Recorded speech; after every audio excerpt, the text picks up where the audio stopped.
ঘুম থেকে উঠিয়ে মোবাইল দেখি, ঠিক আছে। তো আজকেও সেমভাবে মোবাইল দেখছি। তো দেখলাম যে আজকে 13 তারিখ। তো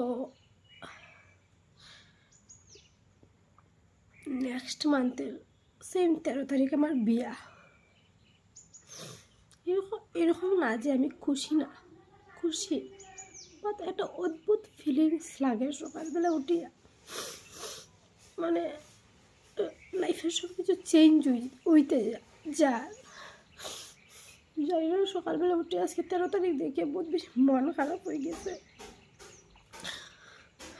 তোমরা অনেকে অনেক কিছু কইতে পারবা, এটা ভিডিও করতে লাগেনি, বাট সত্যি একটা ফিলিংস বুঝাইতে পারতাম না।